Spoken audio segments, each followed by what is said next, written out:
Welcome to our channel. నేను రమారావి. ఇద్దరు friends కలిసి కూర్చుని మాట్లాడుకుంటుంటే జనరల్గా ఏం టాపిక్స్ మాట్లాడతాం మనం?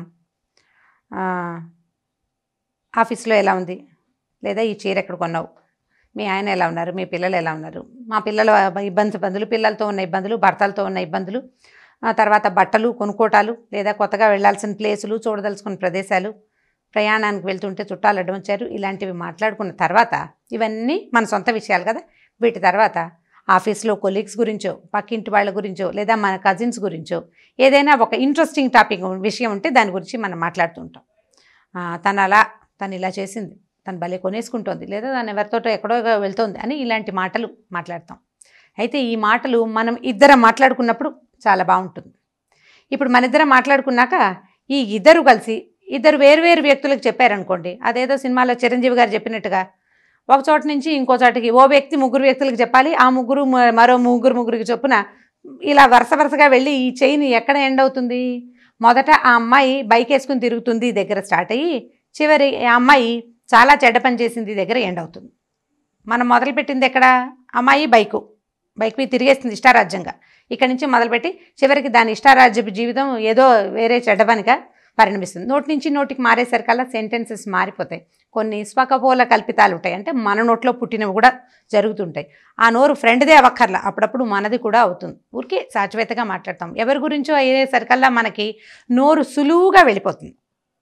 అది మన మ్యాటర్ అయితే కొంచెం జాగ్రత్తగా చెప్తాం, కానీ ఎవరి గురించి అయినా చెప్పేటప్పుడు మనకి జాగ్రత్త ఎందుకుంటుంది? జాగ్రత్త ఉండదు. అయితే ఇలా మాట్లాడే సందర్భాల్లో స్నేహాలు పోతాయి, కుటుంబాలు పాడవుతాయి, ఆఫీస్లో ఒక బ్యాడ్ అట్మాస్ఫియర్ ఏర్పడుతుంది, కుటుంబాల్లో కూడా బ్యాడ్ అట్మాస్ఫియరే ఉంటుంది. సో దీన్ని కంట్రోల్ చేయాలి. ఎలా కంట్రోల్ చేయాలి అంటే, మొదట నోటికి, ఆ తర్వాత చెవులకి, రెండిటికి తాళం వేయాలి. నాలుగుకి పదును తగ్గించుకోవాలి, చెవికి మంచి షటర్ డోర్ లాంటిది పెట్టుకోవాలి. దీని మీద ఒక ఇంట్రెస్టింగ్ కథ ఉందండి. శ్రీపాద సుబ్రహ్మణ్య శాస్త్రి గారని ఒక పాతకాలంలో ఒక మంచి రైటర్ ఉండేవారు. 1960s దాకా రాసినట్టున్నారు. అయితే ఈ సుబ్రహ్మణ్య శాస్త్రి గారు ఒక రాజుగారు, ఒక జమీందార్ గారి గురించి ఒక కథ రాశారు. అంటే నా ఫేవరెట్ స్టోరీ రైటర్.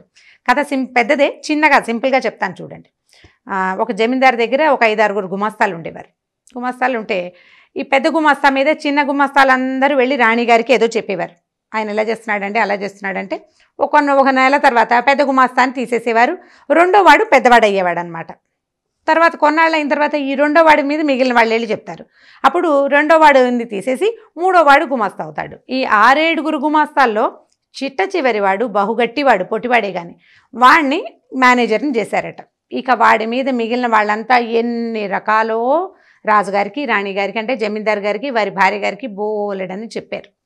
ఆయనకి ఏం చేయాలో తెలియలా. ఈ ఉన్న గుమాస్తాలందరినీ తీసేస్తుంటే ప్రతిసారి ఏ కొత్త వాడిని పెడతాం? వీడు చూస్తే ఉద్దండ పిండలాగా ఉన్నాడు, కొన్ని పనులు బాగా చేస్తున్నాడు, కానీ మిగిలిన గుమాస్తాలకి కొంచెం ఇబ్బంది కలగజేస్తున్నాడు. ఏం చేయాలని ఆలోచించి ఓ రోజు సాయంకాలం అతని దగ్గరికి వచ్చారట. వస్తే ఆయన సాయంకాలం 6 అయ్యేసరికి తాళాలు వేసుకుని వెళ్ళిపోయేవాడు. ఆఫీస్ని చాలా గట్టిగా మేనేజ్ చేశాడు.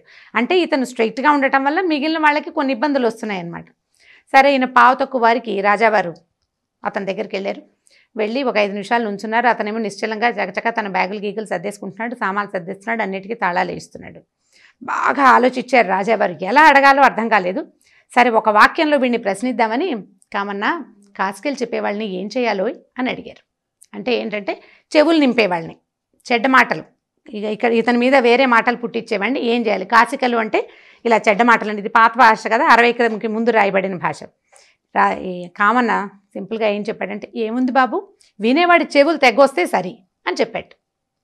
ఇప్పుడు ఏం చేయాలి? రాజావారు నోరు మూసుకుని వెళ్ళిపోయారు. కథ చాలా బ్రైట్గా చాలా బాగుంటుందండి, ఎవరికైనా దొరికితే చదవండి. అయితే ఇప్పుడు ఏం చెప్తున్నారంటే, చెడ్డ మాట చెప్పేవాడికంటే, చెప్పే వాళ్ళకంటే వినేవాళ్ళు వేస్ట్ ఫెలోస్. వినేవాడు సరైన వాడు కాదు, వినకూడదు, వినిపించుకోకూడదు. కాబట్టి గాసిప్స్ని వినకండి, వాటిని పెంపొందించకండి. ఒకవేళ మీరు విన్నారనుకోండి, చెవి తన పని తను చేస్తుందండి. మన శరీర అవయవాలన్నీ వాటి పని అవి చేస్తాయి కదా. అలాగే ఈ చెవి ఏం చేస్తుంది? తను విన్న విషయాన్ని ఒక మాదిరిగా ఫిల్టర్ చేసి బ్రెయిన్లో నిక్షిప్తం చేసి పెడుతుంది. సందర్భం వచ్చి ఆ వర్డ్ వచ్చినప్పుడు నువ్వు విన్నావు కదా, దీన్ని బయటికి తోసేయమని నాలికని ప్రేరేపిస్తుంది. నాలిక వదిలేస్తుంది బయటికి. అప్పుడు నాలిక దాని సొంత పని దానికి వచ్చు కదా, ఆ వచ్చిన ప్రకారం ఒక 2 ఎక్స్ట్రా సెంటెన్సెస్ని యాడ్ చేస్తుంది. ఇప్పుడు ఇంకోటి చెవి కనుక ఈ సెంటెన్సెస్ని విందనుకోండి, అప్పుడు కూడా వాడి చెవి మాత్రం ఊరుకుంటుందా? మన చెవి పని చేస్తే ఆ పక్క వాళ్ళ చెవి ఎందుకు ఊరుకుంటుంది? దాని పని అది చేస్తుంది. మళ్ళీ వాళ్ళ నాలుక కూడా దాని పని అది చేస్తుంది. కాబట్టి ఈ చెవులు నింపే ప్రోగ్రాంలోకి వెళ్ళకండి. ఎప్పుడైతే చెవిని కట్టేసుకుంటామో అప్పుడు మనకి నాలుక కూడా కట్టుబడి ఉంటుంది, కంట్రోల్లో ఉంటుంది. హుందా అయిన ప్రవర్తన మీ సొంతం అవుతుంది. ఎక్కువ మాట్లాడద్దు, ఎక్కువ వినద్దు. ఒకవేళ విన్నా దాన్ని బాగా ఫిల్టర్ చేయటాన్ని ప్రాక్టీస్ చేయండి. ఇంత జరిగి ఉండదు, వీళ్ళు ఇది చెప్తున్నారు కానీ ఇలాంటిది ఏదో 1-2 ముక్కలు జరుగుంటాయి అని కనుక మీరు బ్రెయిన్కి ఫీడ్ చేశారంటే, అంటే మీరు నమ్మకండా ఉంటే అన్నమాట, అప్పుడు మీ చెవులు ప్రేరేపించవు బ్రెయిన్ని. నువ్వు విన్నావు ఇది చెప్పు అని చెప్పవు. అప్పుడు నాలుక కూడా మామూలుగా పనిచేస్తుంది, దాని గురించి ఏం పెద్ద పట్టించుకోదు.